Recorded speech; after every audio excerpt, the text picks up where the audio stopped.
DJ RK पकड़ी ध्यान।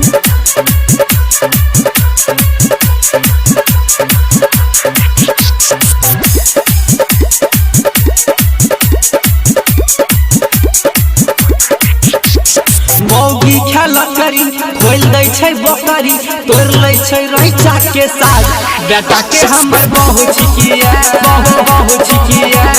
मौगी खेला करी खोल दै छै बकरी तोड़ लै छै रैचा के साग बेटा के हमर बहु छिकिया बहु छिकिया।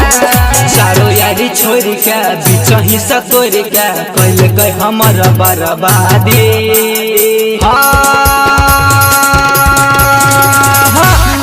बेटा खौकी छोरी भाई खौकी जहिया करबै कुछो न करबै फाड़ देबै पकड़ के राज बेटा के हमर बहु छिकिया।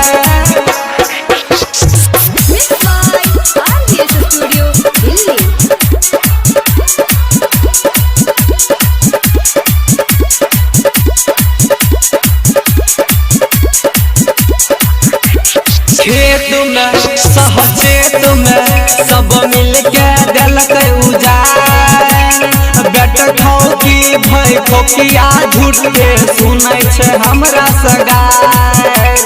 खेत में सहचेत में सब मिल के दिलक उजाड़ बेटा खौकी भई खोकिया झूठ के सुनै छै हमरा सगार।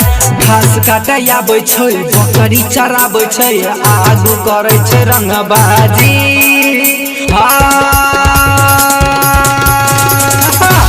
मौकी बेटा खौकी छोरी भाई खौकी जहिया पकड़बै कुछो नहीं करबै पकड़ के फाड़ देबै राग बेटा के हमर बहु छिकिया। डीजे आरके पकड़ी ध्यान।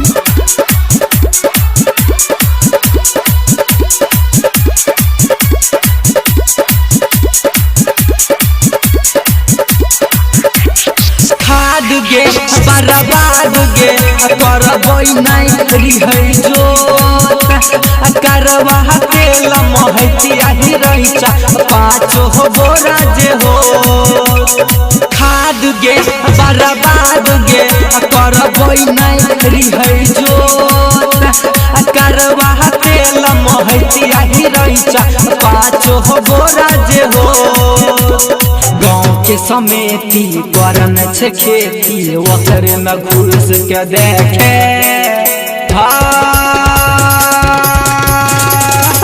मौकी बेटा खौकी छोरी भाई खौकी जहिया पकड़बै कुछो नहीं करबै पकड़ के फाड़ देबै राग बेटा के हमर बहु छिकिया।